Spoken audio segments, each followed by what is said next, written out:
toujours dans la joie, mesdames et messieurs, d'entrer dans vos maisons et de vous apporter la bonne nouvelle de Jésus-Christ. Il passe lui-même, il choisit. Et aujourd'hui, il a encore choisi un autre instrument, un autre canal par lequel il va passer pour nous bénir, pour nous exhorter, pour parler à son peuple. Mais je ne serai pas seule. Elle est là, à côté de moi. Vous la connaissez, vous l'appréciez aussi. Elle chante merveilleusement bien. Autrefois, elle était notre invitée et nous a exhortés. Elle nous a bien fait manger car elle s'est préparée. On avait mangé la parole de Dieu et elle avait bien chanté aussi. Et aujourd'hui, elle revient avec, sous cette nouvelle casquette de co-présentatrice d'État Grandeur. C'est la sœur Aïssa. Shalom et bienvenue. Shalom, maman Dorcas. Heureuse, tout va bien? Oui, heureuse d'avoir été invitée et que Dieu vous bénisse. Mais sinon, tu te sens très bien, tu es à l'aise dans ta peau de présentatrice? Oui, je suis à l'aise. Je me souviens que j'ai fait une année difficile, donc je peux tenir le coup. Donc ça va aller. Oui. Je peux me reposer sur ce plateau aujourd'hui? Ah non, pas complètement. Voilà, on va donc co-présenter ce programme, ce nouveau numéro d'État Grandeur, mesdames et messieurs, où nous recevons un homme de Dieu. Il est là parce que le Seigneur l'a choisi pour nous parler de sa part. Mais avant cela, il y a quelque chose? Oui, il y a un témoignage. Il y a un témoignage que nous voudrons partager avec les téléspectateurs. C'est l'histoire de Jackie. Et Jackie a 17 ans, donc depuis l'âge de 9 ans déjà, elle a commencé à côtoyer l'église. Et en elle, elle avait toujours le désir et l'attirance vers le sexe opposé. Mais elle ne comprenait pas encore ce que c'était. Et c'est à l'âge de 17 ans que ce désir-là a commencé à se manifester d'une manière plus forte. Et elle a commencé à côtoyer les femmes, à avoir des copines, jusqu'à l'âge de 19 ans, où enfin le Seigneur lui parle et lui convainc que son attirance vers le sexe opposé était un péché et que ce péché lui emmènerait à la mort.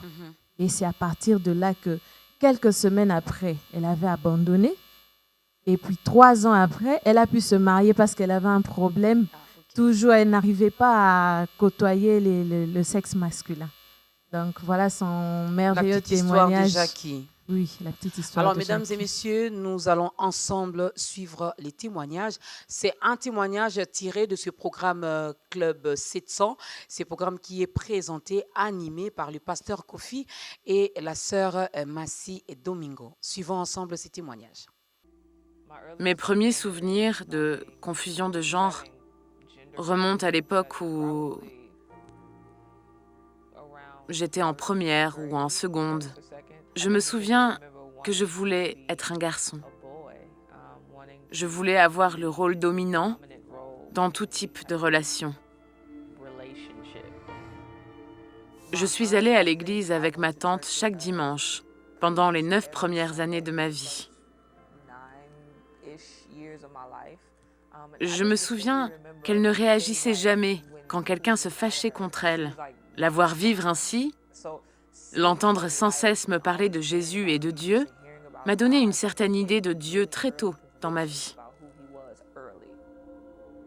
J'ai toujours été attirée par les femmes, mais je ne le reconnaissais pas car je savais que c'était mal. C'était une tentation continuelle, latente. J'avais 17 ans quand je me suis sentie plus attirée par les femmes que par les hommes. J'étais dans un lycée à une soirée dansante et une jeune fille que je connaissais a flirté avec moi. C'était la première fois qu'une femme flirtait avec moi. Ça me paraissait naturel. Honnêtement, c'est la meilleure façon de le dire. J'ai pensé, c'est ça que je veux. J'ai très vite été intéressée par le club gay, les gay pride. Je trouvais ça amusant. Pourtant, je n'en tirais pas de satisfaction profonde. J'avais l'habitude de dire à mes petites amies que je croyais que c'était un péché. Elles me demandaient alors pourquoi j'étais lesbienne. Je répondais, je ne sais pas, mais je sais que c'est mal. Je me sentais constamment coupable du fait d'avoir toujours entendu parler de la vérité, de Dieu, et de ne pas suivre ses enseignements. À 19 ans, tandis que j'étais dans ma chambre, j'ai été interrompue dans mes pensées par une conviction très forte. Dieu m'a montré que les péchés que je faisais et dans lesquels je me complaisais allaient me tuer. j'allais mourir et aller en enfer. C'est un fardeau très lourd que de savoir qu'on est pécheur alors que Dieu est saint. Si c'est dans la Bible et que c'est considéré comme vrai, c'est que les autres vérités dans la Bible affirmant que Jésus est Dieu, que Jésus est le Sauveur, que Jésus pardonne à ceux qui se détournent de leurs péchés, sont vraies aussi. Je dois donc y croire. C'était aussi simple que ça. Dans mon esprit, j'ai eu comme une conversation avec Dieu. Je ne voulais pas être hétéro. Pour moi, je comprenais que le salut passait par l'hétérosexualité. Je lui ai dit que je ne voulais pas être hétéro. Je sentais que Dieu m'y amenait. Il me disait, « Je peux changer tes désirs. Je peux te donner des désirs pour un homme. Je suis Dieu. » J'ai ensuite réfléchi à tout ce que j'aimais et aux conséquences. J'ai vraiment calculé le coût. J'ai vu à quel point tout mon être était souillé par le péché. Il n'y avait pas que dans mes relations affectives que je l'étais. Je me sentais complètement pervertie. L'homosexualité n'est pas le seul mal qui peut gangréner une personne. Le péché dans tous les domaines est la cause qui gangrène les personnes, et l'homosexualité n'est qu'une manifestation de ce péché. J'ai réalisé que fumer de l'herbe, voler, se laisser dominer par l'orgueil, la colère, l'arrogance, l'alcool et ce genre de choses, ça n'en valait pas la peine. Il m'apparaissait évident que tout ce que j'aimais ne me vaudrait rien d'autre que l'enfer. Et Dieu m'offrait de vivre. Je savais que je devais faire un choix. Soit je choisissais Dieu, soit je choisissais la mort. J'ai dit à Dieu, « Ce que tu me demandes de faire, je ne peux pas y arriver par moi-même. J'ai déjà essayé de vivre sans péché et ça n'a pas marché. Mais je te connais assez pour savoir que tu vas m'aider. » J'ai rompu avec ma petite amie un jour ou deux après. Je devais le faire. Ça a été l'une des décisions les plus dures à prendre. Mais après cela, tout le reste a été facile. Une semaine après, j'ai changé ma manière de m'habiller. 2 semaines plus tard, j'ai commencé à fréquenter une église. Retourner à l'église a été bien. Il y avait des gens remplis d'amour. C'était comme une famille. Les 2 premières années ont été assez difficiles, mais Dieu m'a protégée. Je pense que j'ai été protégée par la communauté autour de moi. S'il n'y avait pas eu de chrétiens avec moi pour m'aider, passer du temps avec moi et m'encourager, je n'aurais pas tenu. C'est ce que Dieu dit que je suis qui définit qui je suis. Même si j'ai des tentations, même si j'ai des luttes, même si je peux voir une belle femme et être tentée, je suis tentée d'insulter les gens, je suis tentée de boire, je suis tentée de regarder de la pornographie. Mais ça fait partie de l'expérience humaine. Le chrétien n'est pas exempt de tentation. Avec le temps et comme je grandissais dans ma connaissance de Jésus et mon amour pour lui, les tentations ont été de moins en moins fortes. Mais je ne voulais toujours pas d'une relation avec un homme. Le temps passa encore et après plus ou moins 3 ans de route avec le Seigneur, j'ai commencé à être attirée par Preston. C'était étrange, parce que ce n'est pas que j'étais attirée par cet homme, j'étais plutôt attirée par sa personnalité, par ce qu'il était. Et il se trouve qu'il est un homme. En fait, parce que je suis attirée par lui, j'accepte d'aimer sa masculinité également. Le jour de mon mariage, c'était vraiment surréel. Dans ma vie, tout a été dirigé par Dieu. Et je voulais que mon mariage, que la cérémonie du mariage, soit une proclamation de l'Évangile. Je suis reconnaissante d'avoir fait partie de cette proclamation. 5 semaines après ma lune de miel, je suis tombée enceinte. J'ai regardé mon bébé et je me suis dit, si j'avais choisi de continuer la vie que je vivais avant, je ne l'aurais jamais eue. Je n'aurais pas eu ma fille, je n'aurais pas eu Eden. J'ai pleuré et remercié Dieu de m'avoir permis de vivre cela. Le conseil que je voudrais donner aux parents, c'est qu'avant toute chose, il faut vraiment faire confiance à Dieu. Parce que quand ma mère ou ma tante ou les chrétiens autour de moi voyaient dans quel état j'étais et qu'ils se disaient que j'étais un cas désespéré, ils ne se doutaient pas que je rencontrais des gens dans la rue qui me parlaient. Ils ne se doutaient pas que je voyais certaines publicités qui me faisaient penser à Dieu ou que j'entendais certaines chansons chrétiennes de manière tout à fait inopinée. Soyez fidèles. Continuez d'aimer vos enfants. Dieu m'a changé en se révélant à moi. Dieu sait ce qu'il se passe, rien ne lui échappe. Son Fils est mort pour vos enfants. Il les aime plus que vous ne les aimez. Et voilà, de retour sur ce plateau, c'était là les témoignages de Jackie. Il y en a qui vivent également la même situation. Il y en a qui ont également cette attirance-là, que ce soit les hommes, les filles, le garçon ou les filles. Ils sont en train de passer également par cette crise-là. Alors, quoi de mieux que de se donner à Christ? Oui, et le danger est qu'à cet âge-là, elle ne savait pas que c'était un péché. Donc, et voilà pourquoi est-ce que moi je crois qu'il est temps déjà dans nos églises, dès le bas âge, qu'on puisse parler aussi de ces histoires de confusion sexuelle. Oui, parce que c'était ancré tellement en elle que le Seigneur a dû lui dire que je peux changer tes désirs. Voilà. C'était vraiment quelque chose de très fort en elle. Et donc, si on peut arrêter avec les tabous, chers pasteurs, chers bergers, chers prophètes, chers parents, commencer déjà à parler avec les enfants, à dialoguer, à échanger avec eux et aussi à dire des choses clairement. N'est-ce pas que l'Église est appelée également à éduquer le peuple de Dieu ou encore les enfants de Dieu ou encore la population? Vous avez également ce rôle-là. Alors, dans ce nouveau numéro, nous recevons un homme de Dieu. Ils vont le découvrir.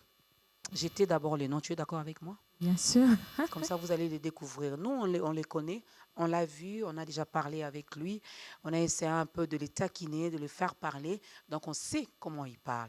Alors, vous allez les découvrir. Mais ça sera après ces cantiques, les tout premiers cantiques que la chorale va nous proposer. Nous saluons également ceux qui nous regardent en direct via les réseaux sociaux. Salut à vous. Place à la toute première chanson.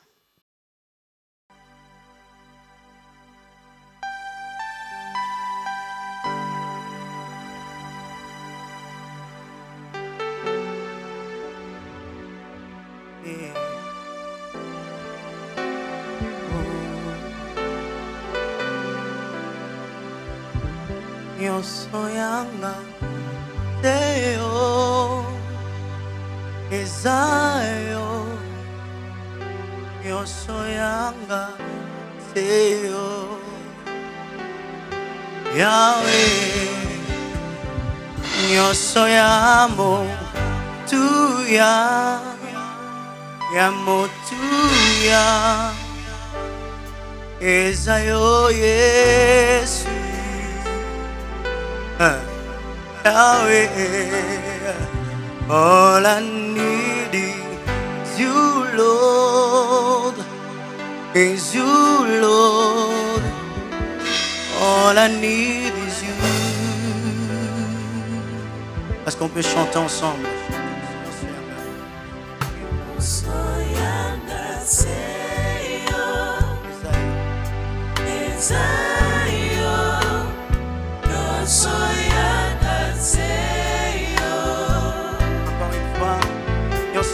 Seyo Masia.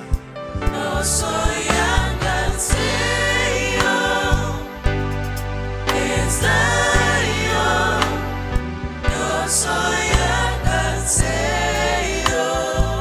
Oh, como amo tuya nao. No soy amo tuya. Amo tuya. Ezayo Yesu.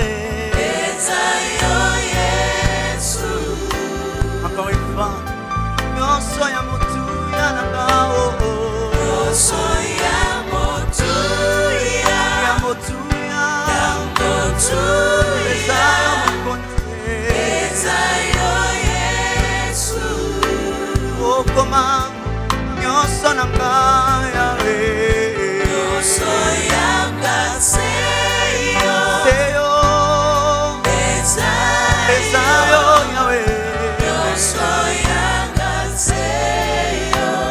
Oh, come on, amo tuya nanga Yahweh. Yo soy amo tuya. Amo tuya. Amo tuya. Ezayo Yahweh. Ezayo Yesu.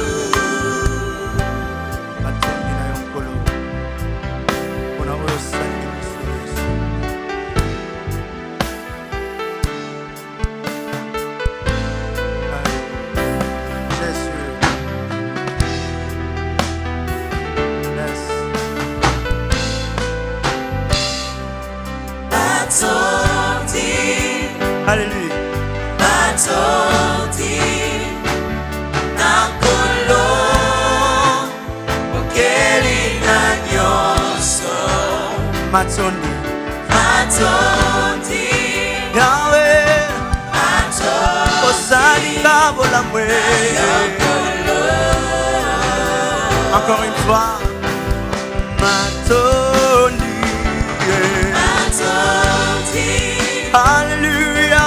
Matondi Yelele baba. nakolo Keli na nyonso. okeli na nyonso.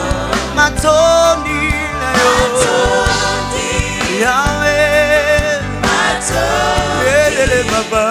na yokolo. Yes. Imela.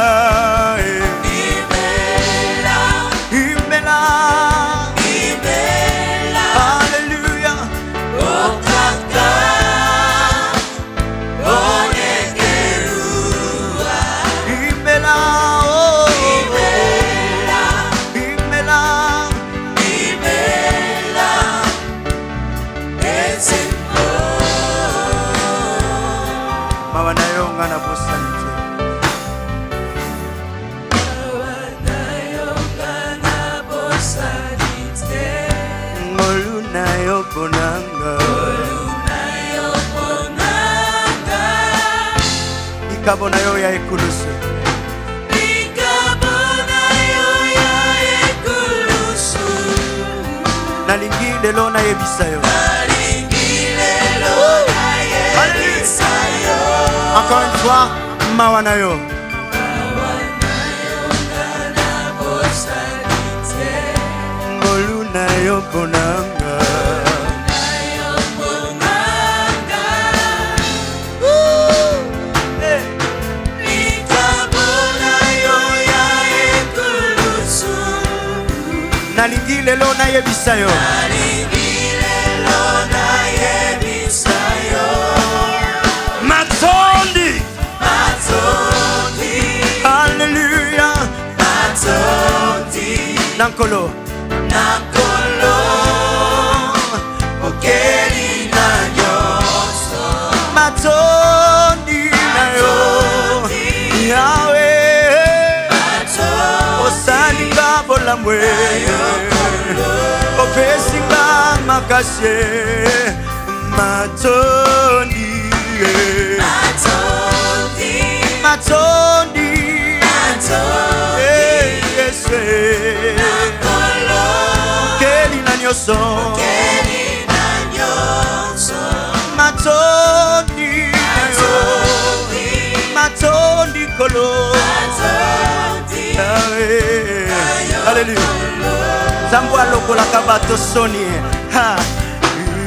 Imela. Imela Imela. Imela Ha. okaka onekerua. Imela. Oh. Imela Imela. Imela ezembo. Imela. Imela Yes. Imela okaka onekerua. Imela. Imela Ozozwa bato bazangi ntina opesi bango ntina. Tika ete kombo na yo etombama Yesu. ezembo. Matondi. Matondi Matondi nakolo keli na nyonso. Matondi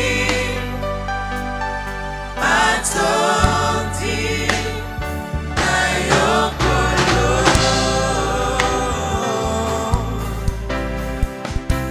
Alléluia. Jésus.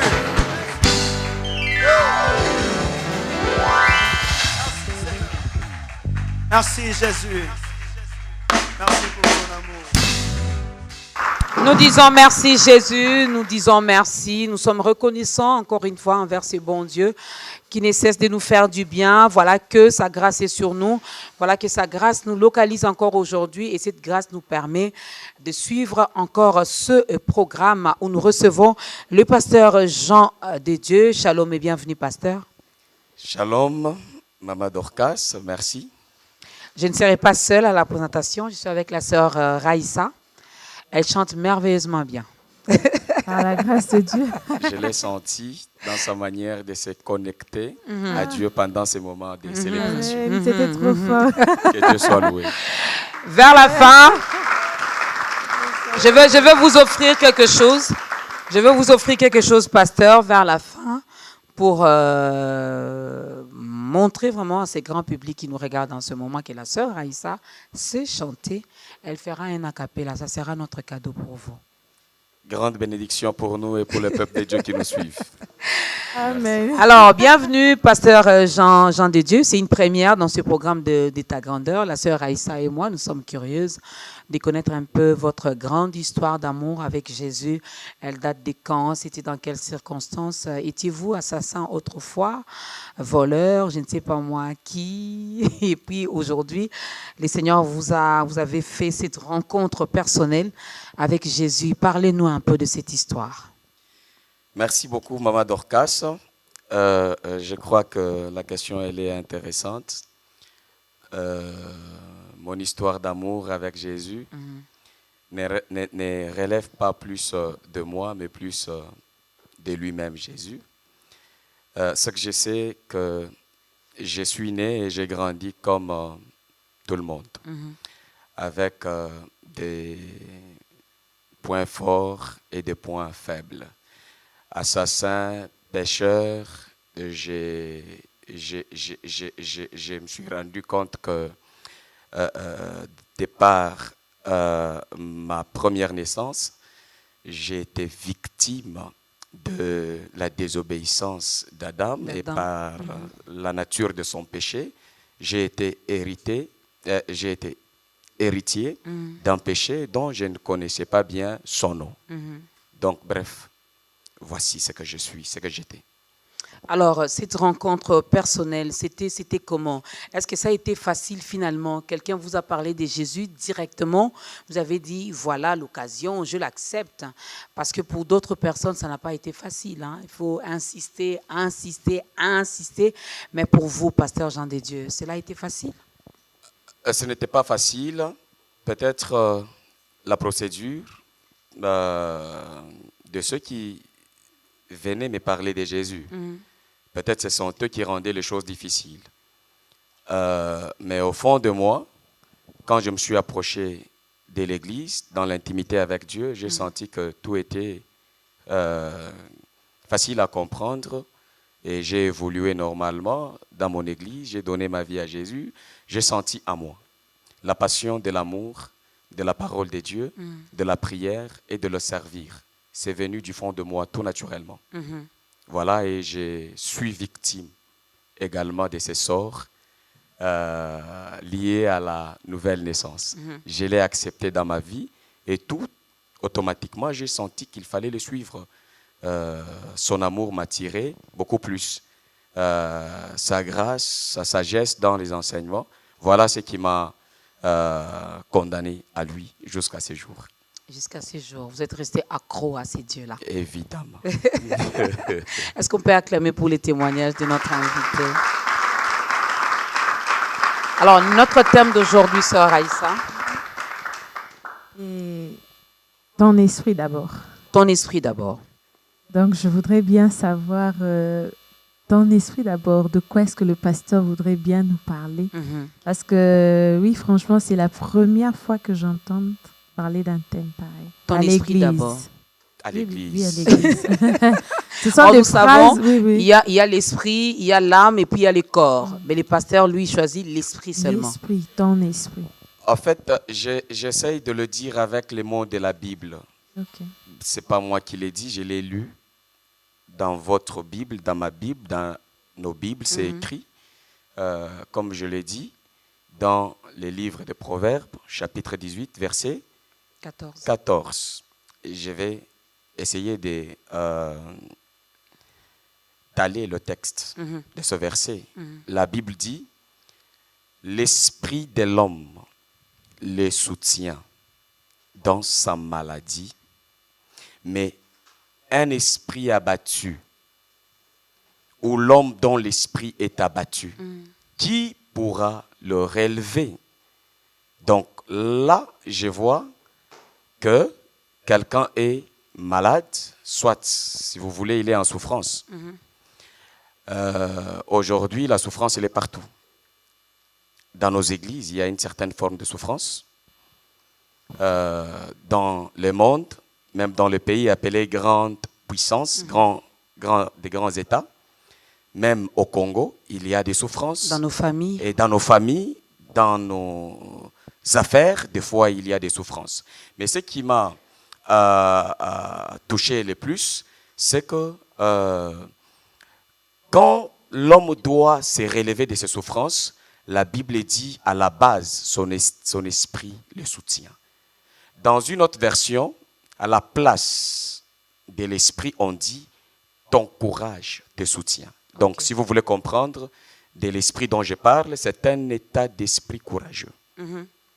Donc, dans la souffrance de l'homme, avant que Dieu ne vienne,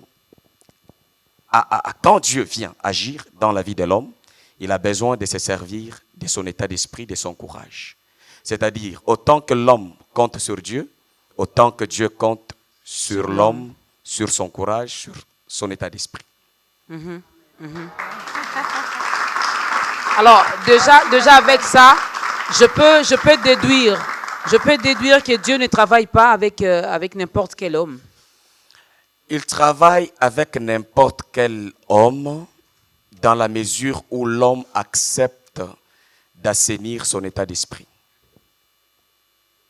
Il le fait seul.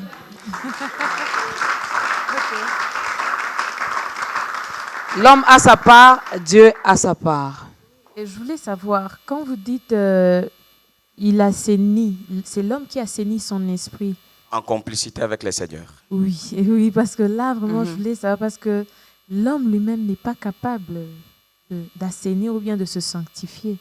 Je voulais bien savoir, quand vous dites assainir son esprit, qu'est-ce que vous voulez bien dire par rapport à... En fait, vous savez, Dieu, je le vois comme... il est incomparable. Mais permettez-moi de pouvoir... les comparer un tout petit peu. Créer une image qui va vous permettre de comprendre ma pensée. Dieu est comme un grand avion. Tous les avions que nous voyons n'atterrissent pas dans tous les aéroports. Les petits avions peuvent atterrir sur un petit aéroport. Un grand avion doit tenir compte de l'état de l'aéroport avant de faire son atterrissage.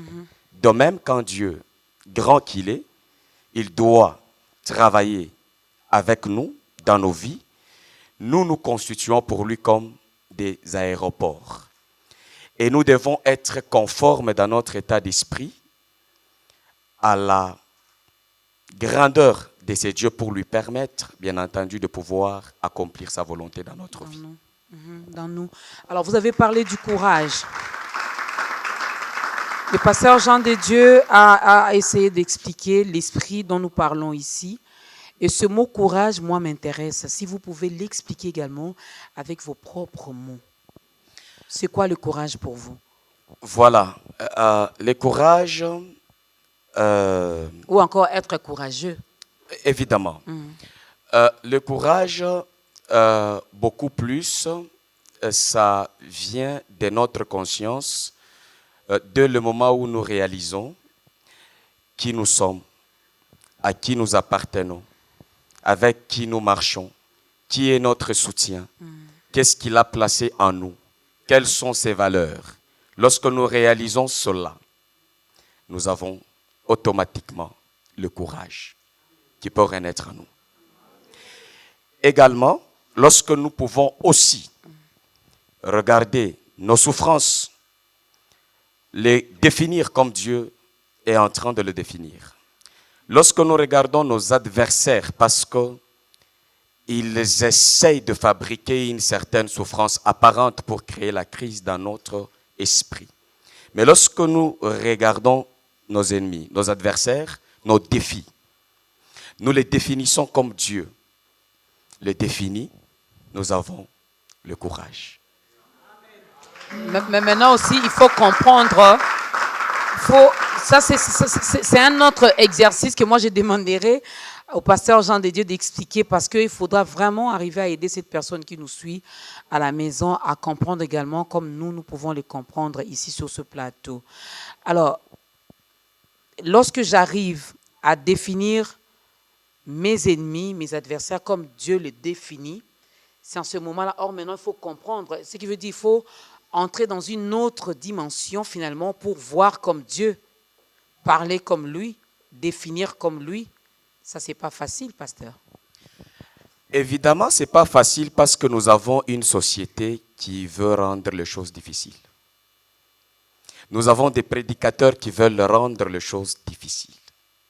Nous avons des hommes politiques dans leur discours qui veulent rendre des choses difficiles. Nous avons des leaders dans nos familles qui veulent rendre les choses difficiles.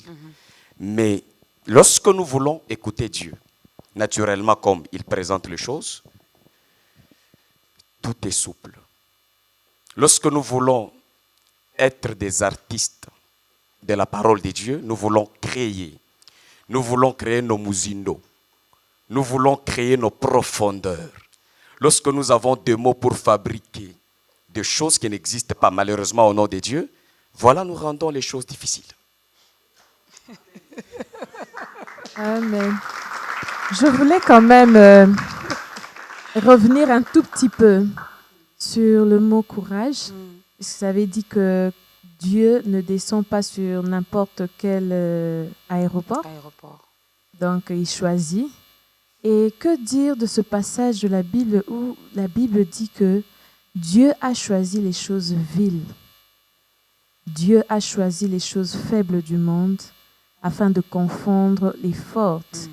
Et encore quand elle dit que la course n'appartient pas aux plus agiles, ni le pain aux savants, ainsi de suite, mais tout dépend pour eux des temps et des circonstances. Je voulais savoir quand vous dites que Dieu doit trouver d'abord un certain courage, c'est-à-dire une aptitude déjà naturelle dans une personne. Alors que dire par rapport à ce passage-là? Eh bien, ce passage-là, il ne dit pas que nous ne sommes pas des choses viles, nous sommes des êtres humains. Vous avez parlé des choses viles. Mais quand il dit Dieu a choisi des choses viles, je crois que l'apôtre Paul se référait à nous, les païens, nous qui n'avions pas eu le droit de l'alliance, nous qui étions considérés comme des choses, parce que ça, il faut le dire. Il parlait de nous, selon le peuple contexte. Qui n'était pas choisi. Voilà, selon le contexte. Je vais vous joindre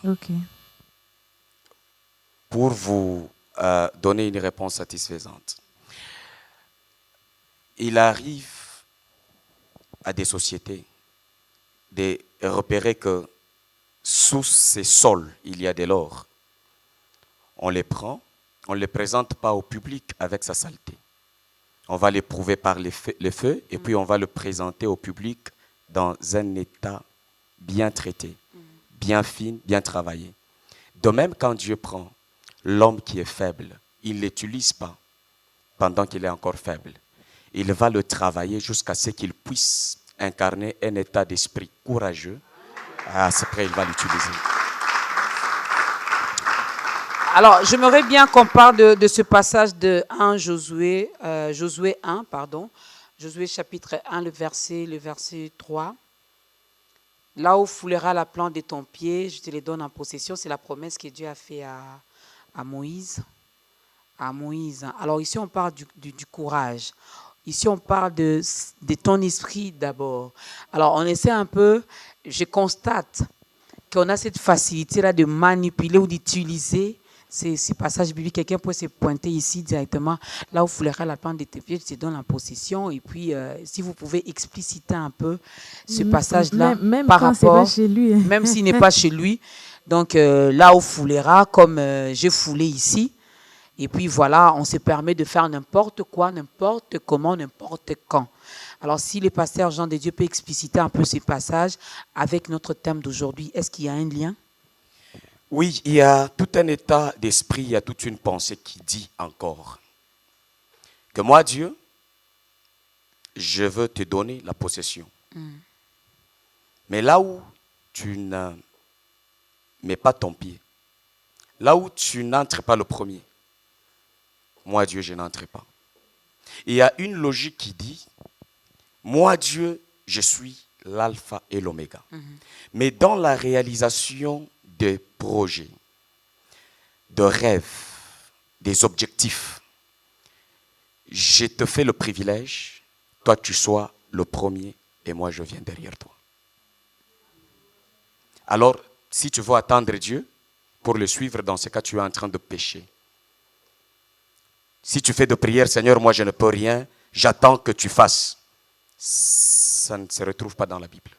Dieu a dit que moi je te suivrai dans ce que tu vas faire. Ce n'est pas à toi de me suivre, c'est toi. Lorsque nous voulons réaliser les choses, lorsqu'il faut prendre possession de quelque chose, ce n'est pas moi Dieu qui irai prendre pour toi. Moi, je t'attends que toi tu arrives le premier, que tu prennes le premier, et puis je vais rendre solide ce que tu as pris. Mais il veut toujours aussi qu'on puisse lui faire voir ou comprendre que de nous-mêmes, on ne peut rien, que nous dépendons totalement de lui. Et des fois, nous prions même, avant de commencer même un projet, on s'est dit, Seigneur, vas-y, précède-moi là où je vais, ou accompagne-moi, ou précède-moi, ou sois avec moi. Non, ça c'est l'expression de la peur qui sort avec le mot de respect à Dieu. Comment tu vas dire à Dieu de te précéder? Tu réalises qu'il était derrière toi avant. Quand tu dis précède-moi avant, il est où? Quand tu veux commencer une affaire, nous avons trouvé Dieu. Avant toute chose, il a dit qu'il est l'alpha et l'oméga. Dans toute chose, Dieu est le premier. Si moi je veux commencer, je commence, je sais qu'il est devant, point barre. Et que dire de ce passage qui dit que je t'instruirai et je te montrerai la voie à suivre? Parce que même pour la prière, la Bible dit que lorsque nous demandons, nous ne savons pas ce qui nous convient de demander. C'est l'Esprit de Dieu qui intervient par des soupirs inexprimables. Alors quand vous dites que moi je vais aller et lui va me suivre, comment je vais découvrir par moi-même le chemin ou la direction? Ça dépend, tous les chemins doivent être définis. Comme je voulais venir à Lupin, je n'ai pas pris le boulevard Lumumba. Si vous me dites que le chemin, c'est pour aller à telle destination, je vous dirais que c'est Lumumba. Si vous dites que le chemin pour arriver à Biwan, je vous dirais que c'est Ngouma. Mais il s'agit de quel chemin dont vous parlez? Mais qui va te montrer ce chemin que tu dois aller? Quand vous dites, définissez-le. Non, quand vous dites que si je dois aller à Lumumba, je vous dirais, qui vous dit? À l'aéroport. Qui vous dit? Qui vous guide? Qui vous donne? Qui vous oriente par rapport à cette voie, à cette direction? Vous avez dit que Dieu, nous dépendons totalement et profondément de Dieu. Et aujourd'hui, je suis venu vous dire de la part de Dieu que lui aussi dépend totalement de nous. C'est-à-dire, pasteur? C'est-à-dire, comment? Tu es en souffrance. L'esprit de l'homme, le courage de l'homme le soutient dans ces souffrances. Même si les hommes veulent vous soutenir, même si Dieu veut te soutenir, dans ce passage, il dit d'abord, ton esprit doit te soutenir. Dieu, il n'est pas ami de faibles. Il prend les faibles, il leur donne de prendre la conscience des qualités qu'ils ont ou qui leur sont restées après certains coups. Parce que même quand je lisais la Bible, malgré que l'homme a péché, il n'a pas perdu tout. Il a perdu la connexion avec le jardin d'Éden, mais il a gagné la connexion avec la terre. il n'avait pas tout perdu. C'est ce qu'il faut venir dire à l'homme, que tu n'avais pas tout perdu malgré que Adam avait péché. Il faut lui dire justement ce qu'il avait perdu et ce qu'il n'avait pas perdu. Et comment faire pour récupérer ce qu'il avait perdu? Ça, on peut lui dire. C'est ce que j'ai dit. Et la terre sur laquelle nous sommes en train de vivre, il faut une information qu'on vous dise que c'est votre terre. Ou bien vous vous rendez compte que vous êtes chez vous. Et pasteur, s'il vous plaît, il y a un passage de la Bible qui dit que celui qui s'attache au Seigneur devient avec lui un même esprit. Oui. Et par là, je voudrais bien comprendre par rapport à ce que vous dites. Vous savez, Préparez-nous, la deuxième chanson. le premier verset qui nous a introduit, il a touché les souffrances. Les gens souffrent. Nous souffrons. Chacun a la forme de souffrance comme nous sommes ici. Vous voyez? Moi, en venant ici, j'ai souffert à ma manière, sous pression de la responsabilité. Celui qui n'est pas encore ici, il souffre sous pression de pouvoir trouver l'accès pour venir travailler. Vous qui présentez l'émission, vous souffrez aussi dans votre responsabilité. Mais votre courage vous soutient. Souffrez que je ne parle pas trop de Dieu. Parce que, vous savez, Dieu n'est pas Dieu quand on parle de lui. Dieu est Dieu comme nous l'avons trouvé. Pasteur, ce courage-là vient d'où? Ce courage-là provient d'où? Il faut que l'Église, au-delà du fait que l'Église peut parler de Dieu, que l'Église soit sérieuse, qu'elle parle aussi de l'homme. Que l'homme soit au centre aussi de l'enseignement. L'homme, pas l'homme victimisé, pas l'homme innocenté, mais l'homme responsable. Parce qu'aujourd'hui à l'Église, si on ne nous parle pas de l'homme victime, on nous parle de l'homme innocent. Mais Dieu dans la Bible nous parle plus de l'homme responsable. C'est ce qui amène le courage. Lorsque l'homme découvre ce que Dieu voit en lui. Vous savez, dans la plupart des temps, Dieu n'ajoute rien à nous. Il vient tout simplement nous réveiller que nous avons des choses de lui, mais nous étions ignorants. Voilà, deux fois. Excusez-moi. Excusez-moi, pasteur. Vous êtes notre pasteur, donc c'est... Il est là pour répondre aux questions de toutes les façons. Avec plaisir. Oui, dans le livre de Jean 15, Jésus dit que sans moi, vous ne pouvez rien faire. Donc, il a dit rien. Alors, quand vous dites que vous parlez de l'homme et non de Dieu, parce qu'il a dit qu'on ne peut rien faire. Donc, moi, je ne comprends pas. Quand il dit on ne peut rien faire, qu'est-ce qu'on peut faire de nous-mêmes et qu'est-ce qu'on ne peut pas faire avec lui? Je n'ai pas dit qu'on doit cesser de parler de Dieu. J'ai dit, on a trop parlé de Dieu. Aujourd'hui, je suis venu parler de l'homme au nom de Dieu. Le pasteur parle de l'homme au nom de Dieu, pour dire Dieu a sa part, Dieu a tout créé, Dieu a créé l'homme, Dieu a doté l'homme de toutes les capacités, de tous les pouvoirs, toutes les autorités. Donc l'homme est capable de faire des choses. Mais de foi, nous sommes tellement paresseux que nous passons notre temps à pleurer, à demander, au lieu de se lever et de faire, de commencer quelque chose. C'est ce qu'il attend de nous. J'allais ajouter quelque chose. L'homme, s'il passe son temps à pleurer, c'est parce que nous avons des leaders qui entretiennent le discours qui font couler les larmes. Puisqu'il y a la souffrance, il faut pleurer. Puisqu'il y a la souffrance, il faut aller chercher Dieu. Non. Dieu est là. Comprenons qui nous sommes en lui. Ce n'est pas à Dieu de changer notre vie. C'est à nous de changer notre vie au nom de Dieu. Je vais revenir sur ça. Je vais revenir sur ça. J'espère que le pasteur n'est pas trop dur dans ses propos. J'espère que vous comprenez, mesdames et messieurs. Alors, vers la fin, on vous donnera également son numéro de contact. Vous pourrez l'appeler, poser toutes les questions. Mais aujourd'hui, permettez-nous quand même d'être vos bouches, n'est-ce pas, et de poser les questions à votre place. Alors, la deuxième chanson, mesdames et messieurs, avant de poursuivre avec les questions.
un guerrier dans le combat. Notre Seigneur Jésus-Christ est le seul et l'unique.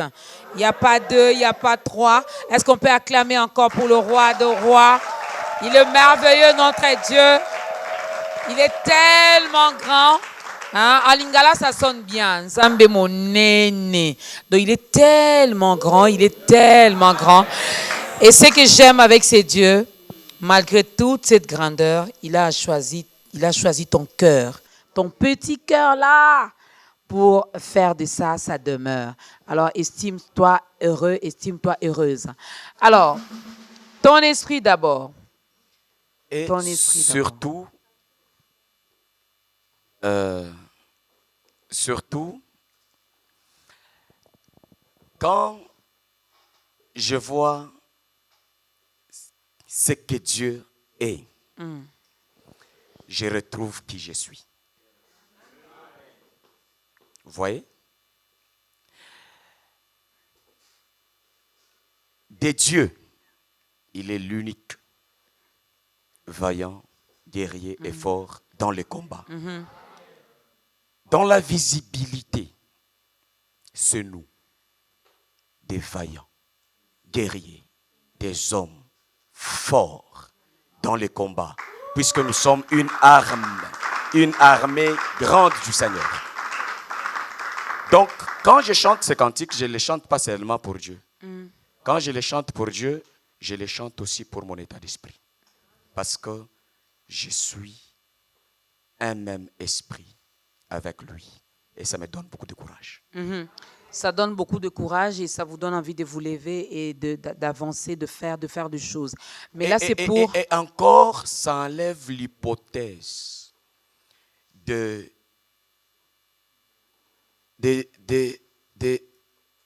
dire à Dieu, Simbanga makasi muke na kokoya. Ngai na mateya oyo nazopesa na nzambe na liloba ya solo possibilité ya kokoya ezate. Kokoya dans quel sens? Retourner dans les péchés? Dans tous les sens. Mais il nous a dit, lui, il sait qu'on peut tomber, on peut trébucher, mais il nous demande de nous relever. Il sait que ça peut arriver, puisqu'il est Dieu. Ça fait tomber en quoi? En toutes sortes de péchés, pasteur. Non. Il y en a qui peut-être retournent dans l'alcool, il y en a qui se retrouvent dans l'impudicité. D'ailleurs, je voudrais que lorsqu'on va parler du péché, qu'on réalise que le péché a été vaincu. Point barre. Et si on veut parler de l'alcool, parlons de l'alcool. Si on veut parler du péché, c'est une chose à part. Toutes ces choses qui vont à l'encontre de la parole de Dieu est péché, pasteur. Je n'en disconviens pas. J'ai dit l'homme sauvé. Ceux qui sont sauvés réellement, ils ne retournent pas là-bas. Est-ce que vous avez la possibilité de retourner dans les ventres de votre mère? Non. Alors.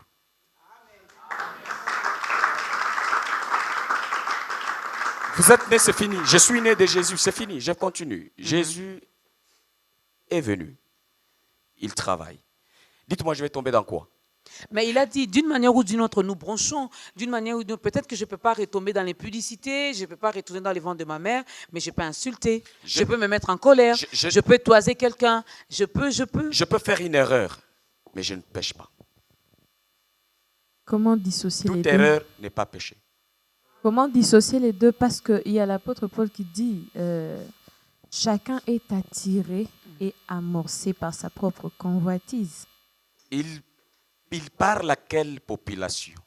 Et moi, je parle à quelle population? Il parlait aux chrétiens. Écoutez, vous ne pouvez pas aller demander à un homme noir de devenir blanc, à un blanc de devenir noir. Nous le devenons une fois pour toutes. Si le chrétien est chrétien, c'est une nature. On lui demande de prendre courage et de grandir dans les choses de Dieu. Les autres, les erreurs ici, il faut chercher.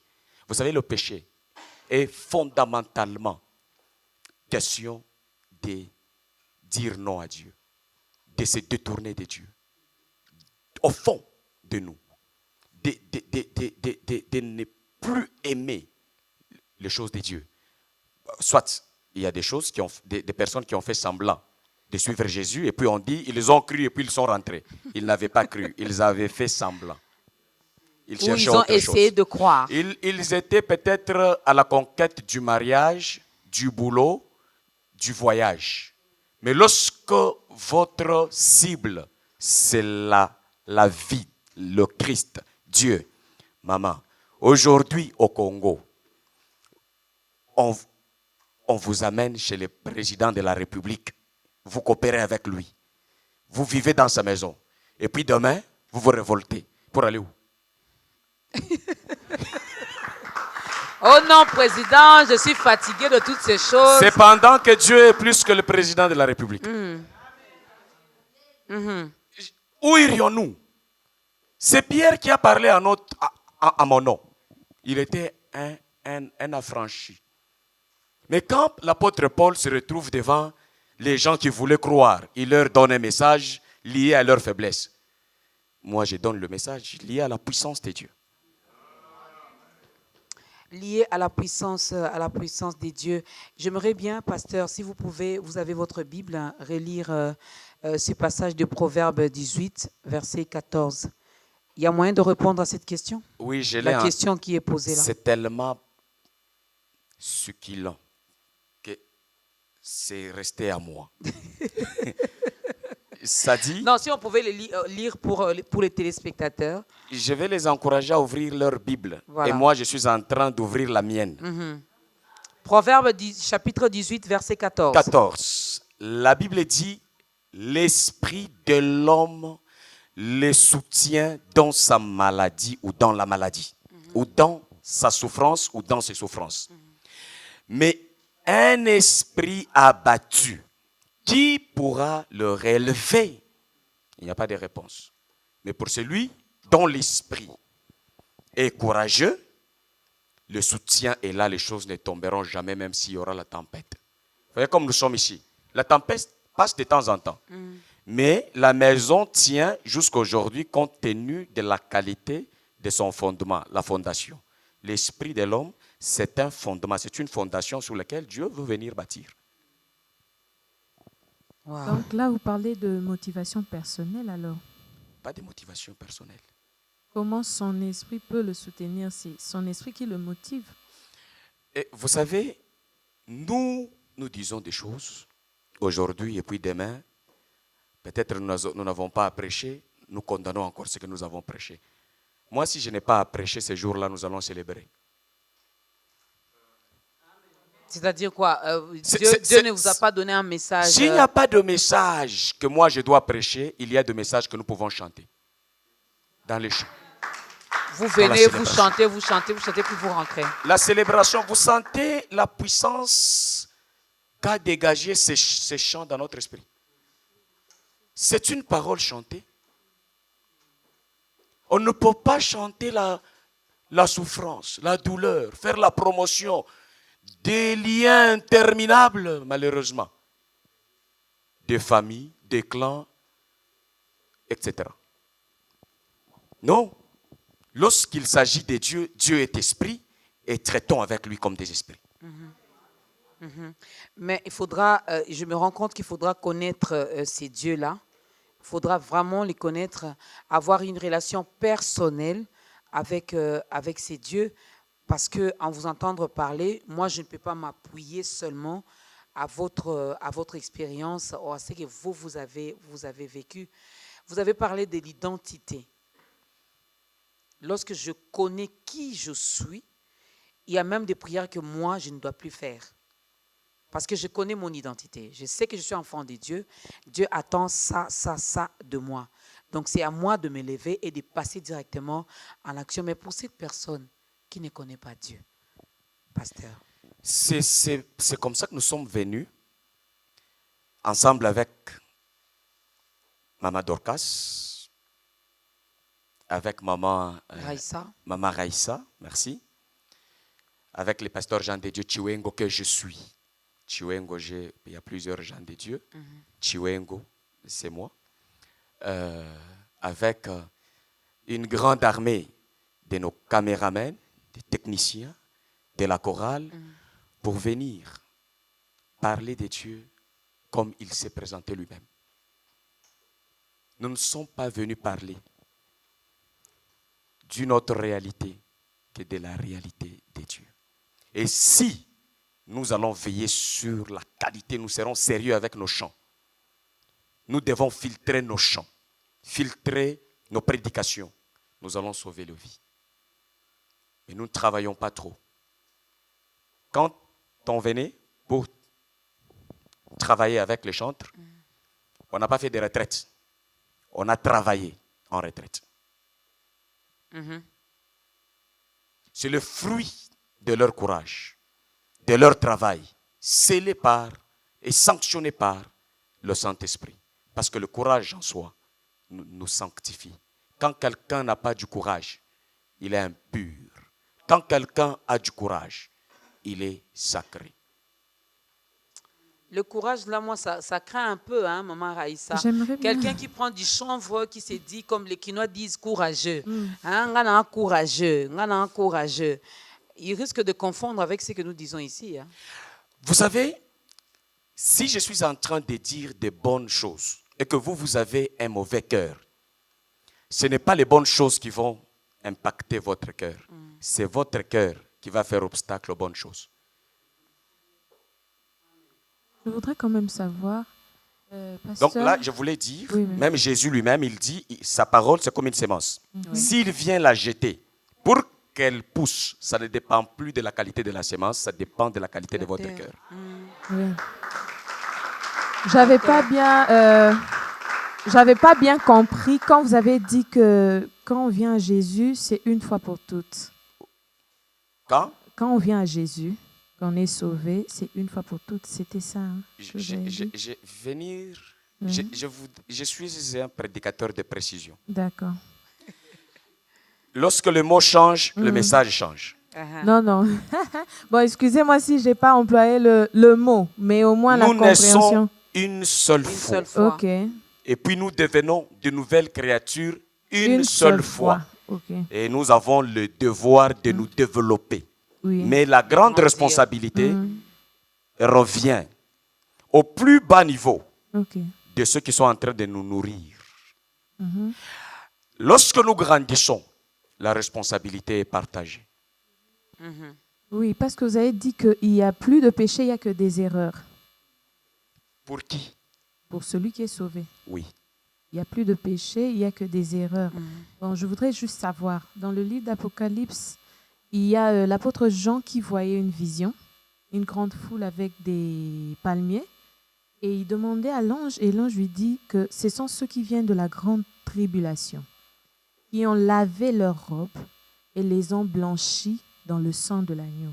Et ici, c'est dans l'Apocalypse 22, verset 14, la Bible dit « Heureux ceux qui lavent leurs robes afin d'avoir droit à l'arbre de vie et d'entrer par les portes de la ville. » Alors, je voudrais savoir, quand on dit qu'il n'y a plus de péché, il y a que des erreurs. Ces erreurs-là, comment est-ce qu'on peut les appeler? Vous savez que quand quelqu'un insulte, ce n'est pas d'abord un problème de Dieu, c'est un problème d'éducation dans la famille. Quand quelqu'un est bien éduqué, c'est fini, il est bien éduqué, il déçoit sa famille.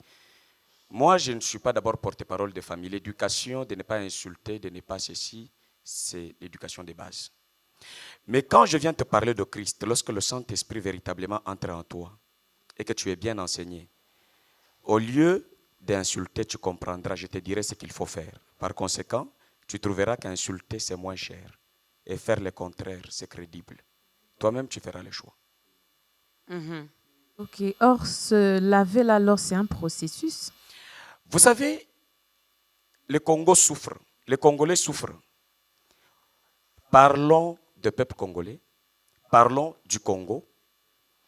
Au nom de Dieu, qu'est-ce que Dieu veut du Congo et des Congolais? Ne parlons pas d'un arbre abstrait qui ne peut rien changer les situations des gens dans leur tête. Moi, je ne suis pas des prédicateurs qui viennent me distraire avec la Bible en choisissant un arbre en exemple parce que cet arbre était planté en Israël. Je ne suis pas israélite, je suis congolais. On est Je suis congolais, mais chrétien. c'est par la grâce de Dieu que nous sommes finalement, parce que c'est Dieu-là, c'était choisi un peuple.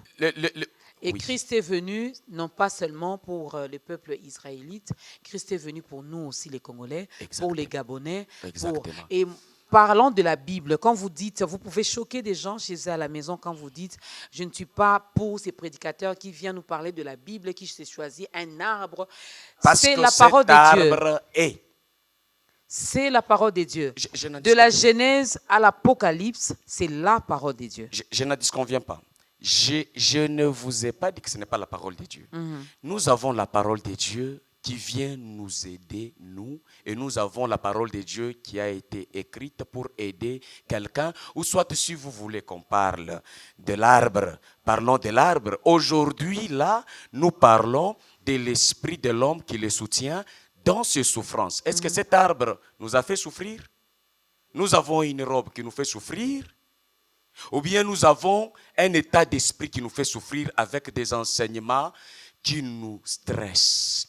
Et nous voulons rester dans les enseignements de la Bible qui nous concernent.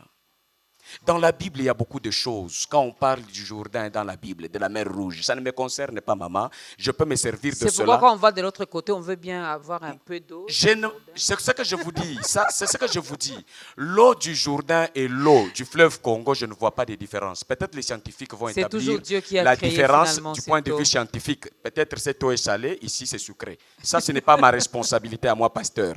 Mais mon peuple souffre. Le peuple de Dieu souffre dans le monde entier.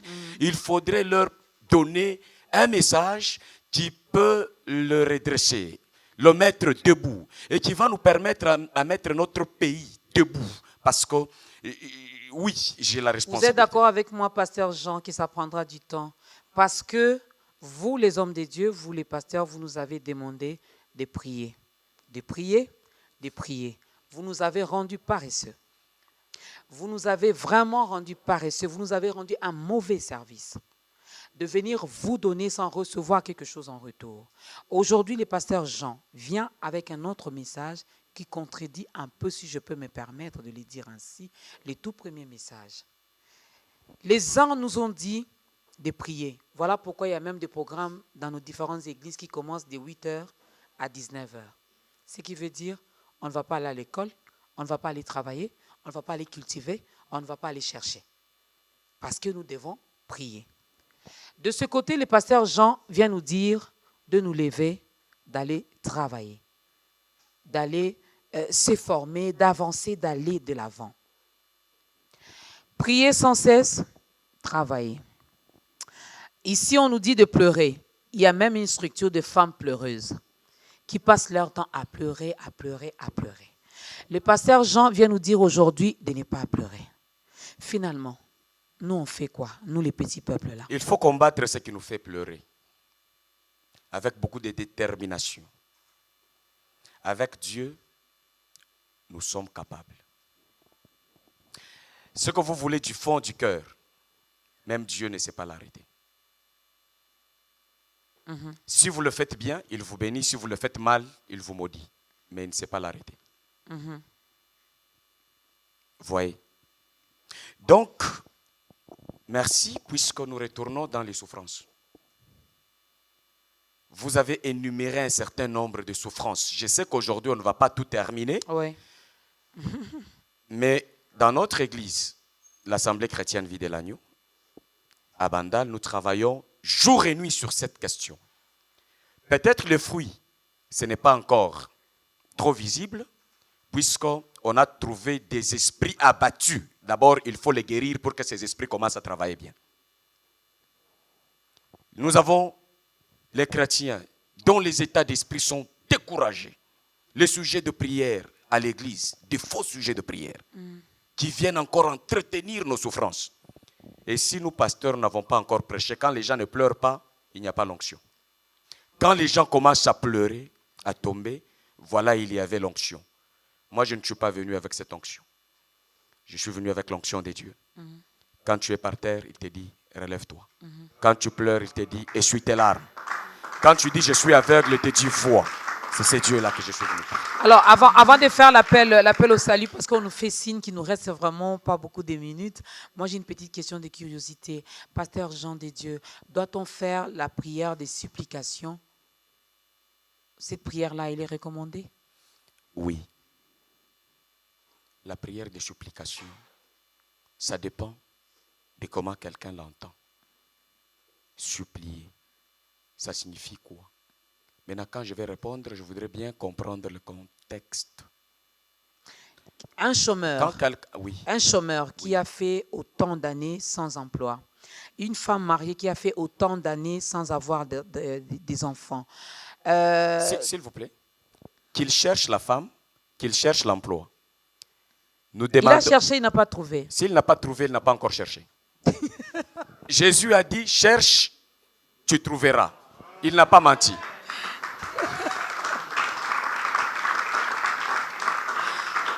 Voilà, donc continue à chercher. Et c'est là que j'ai dit, nous ne devons pas être complaisants.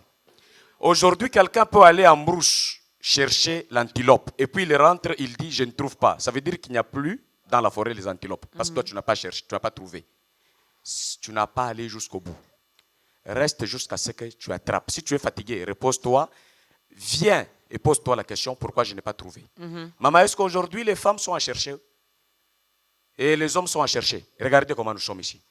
Vous avez besoin du courage seulement pour vous en trouver un ou pour vous en trouver une. Ben, c'est pourquoi on se réfugie à l'église finalement pour en trouver un. Je ne suis pas de ces pasteurs-là qui profitent des faiblesses de fidèles, de leur ignorance pour les exploiter. Je tire ma crédibilité dans le relèvement du peuple de Dieu. Amen. Maman Raïssa. Je voudrais vous dire quelque chose. J'ai l'échantillon de l'église ici. Ce que l'église me donne de plus grand, c'est la contribution de leur foi, de leur talent. L'apôtre Paul, vous avez dit, vous pasteurs, vous nous dites d'amener et nous ne recevons pas.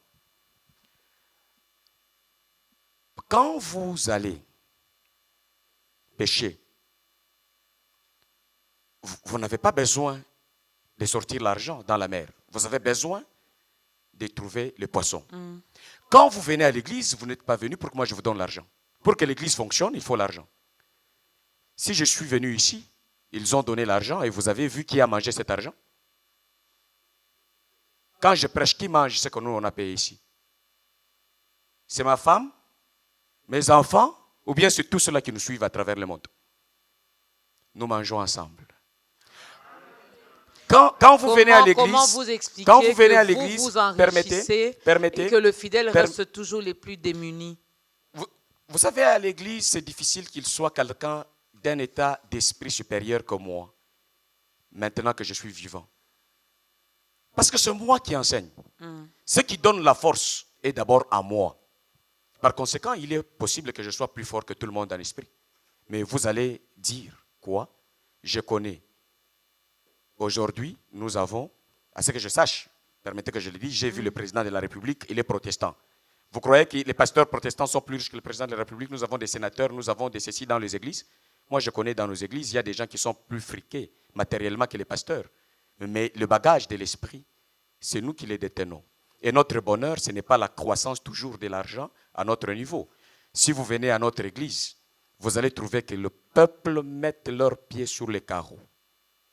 Ils ont un plafond bien qui le couvre. Ils ont un son bien comme celui que je trouve ici. Il y a des chants bien traités, comme vous avez entendu ici. Il y a des prédications bien, il y a des partenaires bien. Ils ont mis les moyens en jeu, c'est normal. Nous nous sommes mis en jeu parce que nous sommes des valeurs tous. Félicitations à l'église. Hein? Je ferai un tour là-bas un jour. Amen. Vous êtes la bienvenue. Merci beaucoup, pasteur. Je crois qu'il y a quelqu'un qui vous a suivi et qui a été touché par votre message, mais que cette personne-là ne connaît pas le Seigneur. Est-ce que vous pouvez le conduire au Seigneur par une prière? Vous regardez votre caméra qui est en face de vous.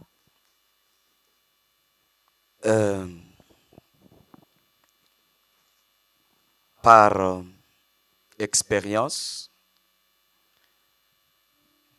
souffrez un tout petit peu, je vais le faire comme vous l'avez dit. J'ai pris que tout celui qui m'écoute, s'il est en dehors du pays, qu'il soit simple. Dieu est omniprésent. Il y a des églises dans le monde qui sont encore dans la vérité. Et si nous nous abandonnons de tout notre cœur à Dieu, le Saint-Esprit nous conduira vers ces églises parce que ce n'est pas moi qui souffre de l'envie de vous sauver, c'est Dieu lui-même. Moi, je ne suis qu'un canal que Dieu utilise. Ce n'est pas moi qui vous aime tant, c'est Dieu qui nous aime tant. Là où vous êtes, cherchez une église après la prière. Dites Dieu, oriente-moi. Vous vous confiez dans une église, et je dis bien, entre sous l'autorité d'un pasteur appelé, consacré par Dieu, qu'il vous donne la véritable foi parce que si vous êtes à distance, il faut avoir plus de matériel pour vous atteindre, fonctionner tous les jours comme B1, comme nous sommes sur le plateau. Alors que Dieu vous ouvre l'esprit, vous qui me suivez, de tout votre cœur, et qu'il vous connecte à une église, à des hommes de Dieu qui sont véritablement loin, remplis de soucis de la conversion, du développement, du bien-être du peuple de Dieu. Et si vous avez la possibilité vous vivez au Congo,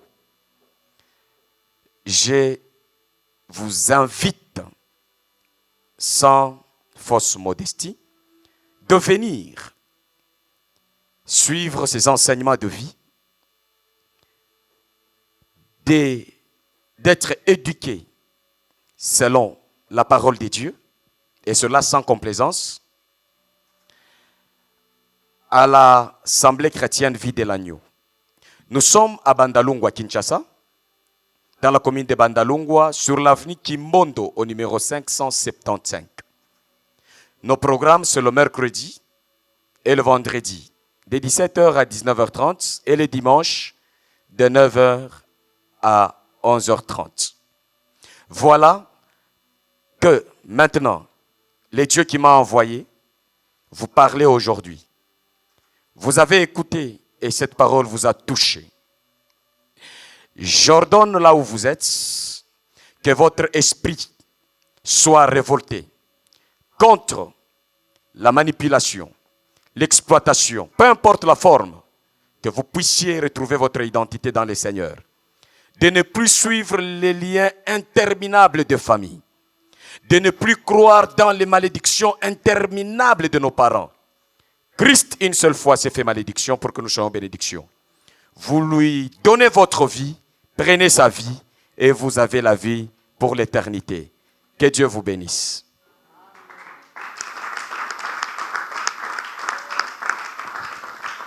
Et voilà, le pasteur l'a si bien dit, c'est bien de donner sa vie à Christ, mais il faut grandir aussi. Alors, il faut se trouver une église d'attache, hein, là où on proclame Jésus-Christ comme Seigneur et Sauveur. Vas-y, écoute les enseignements, ça va t'aider à grandir, à croître spirituellement et que tu sois vraiment ce chrétien qui est courageux et capable de faire beaucoup de choses. Dieu a fait sa part. Nous devons faire également notre part. Des fois, nous avons cette facilité-là de présenter nos besoins à Dieu, mais on passe moins de temps à connaître également les besoins de Dieu. Dieu aussi a des besoins. Il attend aussi des choses venant de nous. Hein, ne soyons pas tout le temps des mendiants, hein, des sopeka, Nzambe pesanga, Nzambe bibo nange kotoboka mukolo nini, Nzambe pasio e umeli, livre ya vie nange komi na page nini. Ce sont des choses que nous devons vraiment bannir, laisser de côté, voir Dieu autrement. N'est-ce pas, maman Raïssa? Oui, nous bénissons le Seigneur pour ce message et ça nous encourage davantage. À nous réveiller. Oui. Amen. Merci, pasteur. À être de courageux. Ouais. Hein, n'allez pas confondre. Hein, aux moi chanvre, un peu d'alcool, et puis tu te dis, moi je suis courageux. Non, non. Dans la Bible, appelle ça autrement. Ce n'est même pas le courage. Ce sont des gens qui ne veulent pas respecter le sens de mots. Ça, c'est la folie, c'est la méchanceté de soi. C'est quand quelqu'un n'arrive pas à aimer sa vie, il est dangereux. Il ne peut même pas aimer Dieu, il ne peut même pas aimer son prochain. Vous voyez? Le courage, vous savez ce que ça fait, Maman Dorcas? Le courage coupe la puissance de voler ce qu'il y a autrui. Lorsque vous avez le courage, vous savez que je vais produire ce que je cherche. Vous n'allez pas commencer à prendre le bien d'autrui. vous n'allez pas compter sur ce qu'il y a autrui. Vous allez produire. Vous n'allez pas envier les autres. Non. Le courage vous sanctifie, vous donne la crédibilité et la personnalité. Mais quand quelqu'un est découragé, il perd sa personnalité et il peut détruire les autres, il peut jalouser les autres. Ceux qui sont découragés, ils jalousent, ils insultent, ils parlent des gens. Mais ceux qui ont encore le courage, ils parlent de Dieu, de leur vie et de leurs objectifs. Et surtout de leur communauté. Merci beaucoup, pasteur Jean de Dieu. Merci. Il a donné l'adresse de l'église, le numéro de contact, on peut l'avoir. Le numéro de contact. Vous recevez quand? Doit-on payer quelque chose pour être reçu? Oui. Le prix à payer, c'est votre courage. J'ai eu peur. Moi, j'attendais, ça sera combien le montant? J'ai eu peur. Combien, c'est votre Il faut remplir une fiche. J'évite de me surcharger. Christ m'a déchargé. Vous savez, les fiches qu'on donne aux gens, là, avant que ça n'aille aux gens, c'est un encombrement dans la tête. Tout celui qui veut m'atteindre, mon numéro de téléphone, le nouveau numéro, c'est les 089 589 39 18. Le nouveau numéro affiché. Voilà. Des contacts, il sera affiché. Oui, sur les. Il y a un prix à payer finalement pour être reçu chez les pasteurs, par le pasteur Jean. Tu as besoin du courage et moi, le comme courage. Envoyé de Dieu, j'ai besoin d'un peuple courageux simplement. Voilà. Le courage te permet d'abandonner même le péché. Exactement. De dire non au mal et de faire du bien. Yes. Ça demande du courage. Amen. Merci beaucoup. Maman Raïssa va... J'avais promis un cadeau, non, pasteur? Moi, je suis une femme de parole. Hein. Vous savez, c'est la nature de tout enfant de Dieu. C'est respecter ce qu'il dit et le respecter, c'est le réaliser. Voilà. Donc, je suis courageuse. Moi aussi, je le crois. Alors, Maman Raïssa, vous allez offrir quand même quelque chose. On va chanter pour la gloire de Dieu, mais c'est un cadeau que moi, j'offre à la chorale, au public qui est là et aussi à notre invité d'aujourd'hui. Vous allez nous chanter quoi? C'est une chanson en anglais, oui. Interprétée en lingala. Ça demande du courage. Hein? Beaucoup. Voilà. Allez-y.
que quelqu'un élève les mains pendant 30 secondes. Glorifie le Seigneur parce qu'il a vaincu pour toi. Tu as été sauvé, tu as été lavé, tu as été libéré. Tu es libre, libre du péché.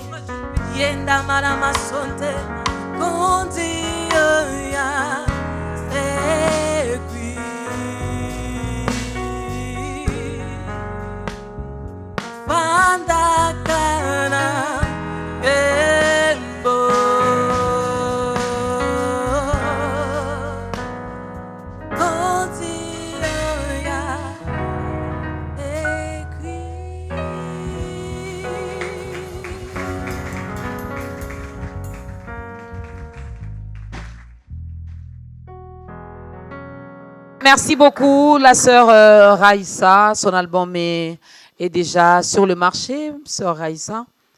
Voilà, l'album est là. L'album contient combien de titres? 12 titres. 12 titres. Donc, vous pouvez... Vraiment, il y a de bons cantiques dedans, il y a des belles chansons. De très belles chansons, Oui. un très bon message. Et voilà. Merci, pasteur. Que Dieu soit béni. Merci, Et je vous pasteur. encourage. Voilà, Amen. c'est la sœur Aïssa. Si vous voulez bien la contacter, eh bien passez par nous. Il faut passer par Biwan, passer par ta grandeur. Il y a notre numéro qui est affiché. Alors moi, je dis merci. Merci pour cette souplesse. Merci d'avoir accepté notre invitation. C'est moi qui vous remercie. Je remercie aussi le pasteur. Je vous remercie également. pour cet agréable moment parce que Mhm. écouter la parole, c'est plus que tout. quoi. Voilà. Amen. Mhm. Merci. Et on découvre certaines choses, on découvre certaines vérités et puis on se corrige. Merci beaucoup, pasteur Jean des Dieux. C'était un réel plaisir de vous recevoir. C'est une première, mais cela ne doit pas être une dernière fois. Vous ne méritez pas que ce soit la dernière fois dans votre manière de travailler. Je suis séduit. Votre équipe est une équipe de combattants, de commandos, que je salue. Que Dieu bénisse votre courage et la qualité de votre travail. Merci beaucoup, Merci pasteur. pour votre accueil particulier. Merci, J'aime ta merci grandeur. beaucoup. Voilà, nous aimons également Dieu et nous aimons, c'est Dieu qui ne cesse de nous envoyer ses serviteurs pour nous parler de sa part et ça fait toujours du bien. Eh bien, si vous avez aimé ce programme, dites merci à Dieu car c'est lui qui a permis que nous puissions encore entrer dans vos maisons et vous apporter ce message. Donc, c'est fini le pleur, c'est fini des plaintes à tout moment. Quand tu connais ton identité, quand tu sais qui tu es, eh bien, tu dois t'élever. N'est-ce pas? Tu dois t'élever et aller de l'avant. Merci à la grande équipe de ta grandeur qui a travaillé. Merci, coucou, salut à toutes les personnes qui nous regardent via notre page Facebook et ceux qui vont nous regarder également sur YouTube. On est vraiment, vraiment ensemble avec vous. Que notre Dieu vous bénisse. Merci à la chorale. Merci à ces grands publics. Est-ce que vous pouvez vous encourager encore avec vos acclamations? Hein? Voilà. Hein? Ils étaient vraiment, vraiment, vraiment vivants. Alors, préparez-nous le tout dernier cantique. Je sais que vous avez déjà regardé ce programme. Vous savez qu'à la fin, nous dansons.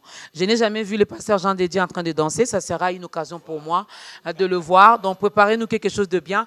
Pasteur, Maman Raïssa, on va s'élever. Le pasteur va clôturer avec une courte prière. Et puis, nous allons danser. Portez-vous bien et à la prochaine. Notre Dieu, nous t'aimons.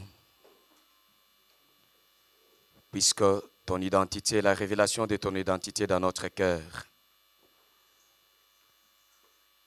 nous délivre de pleurs, de chaos, nous délivre du péché, de la mort et nous condamne à la vie, à la paix et cela pour l'éternité.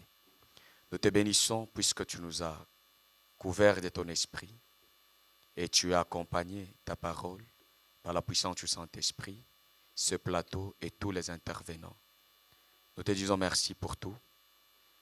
Que ce peuple qui nous a suivis soit béni, que ta main le touche encore davantage pour que leur souffrance trouve solution à travers de leur esprit boosté. Que ton nom soit béni. Nous remettons encore le reste, le tout, entre tes saintes mains au nom de Jésus. Amen.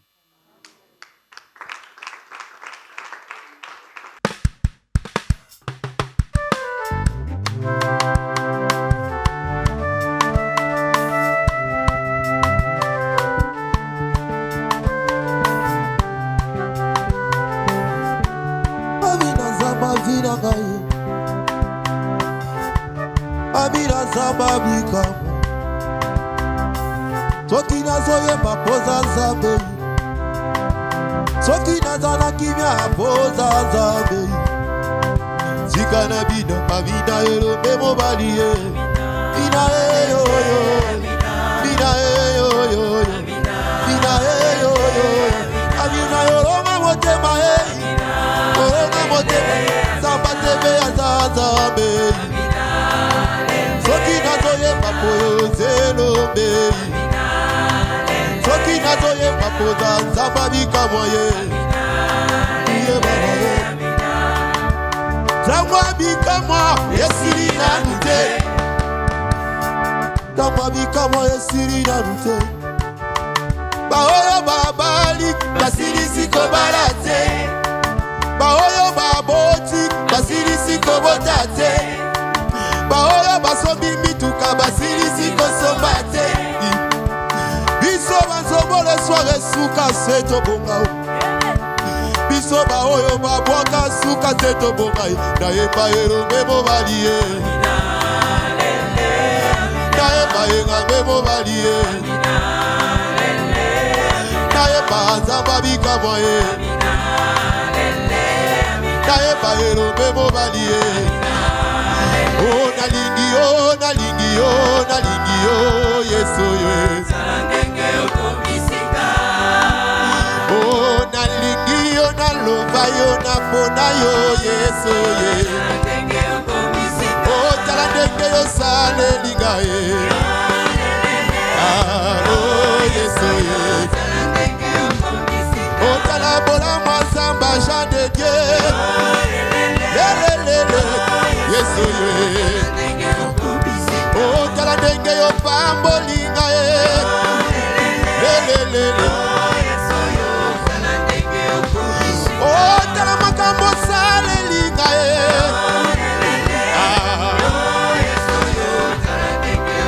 bamama tambola tambola na Yesu elongo ye oh babilenge tambola tambola na Yesu elongo ye oh totako tambola ye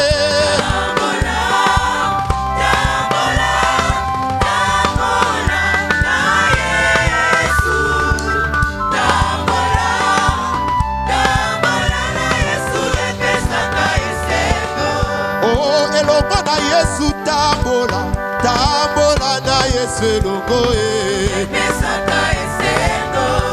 bana Nzambe nyonso totambola tambola na Yesu elongo ye oh toza kotambola ye tambola ye Yesu tambola ye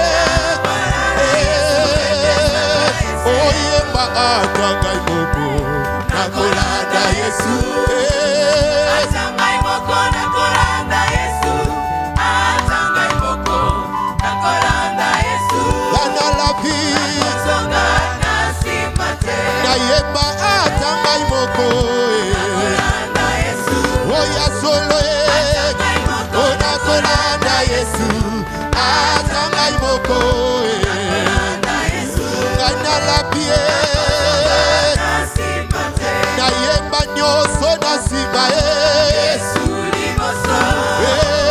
nyonso nasima Yesu liboso nyonso nasima ye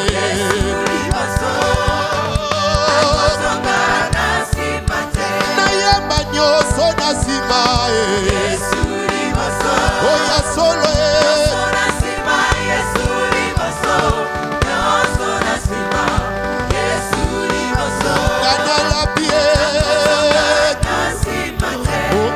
tambola kamalebe yokokoma ondeko tambola kana sengo na kimia ye yokosimba bilaka ye o papa tambola kamalebe yokokoma asebe ya totamboli nde na esengo na kimia ye biso tokoti media ye elongo na Nzambe totamboli balebe biso tolongi media elongo na Yesu totamboli balebe biso tokomi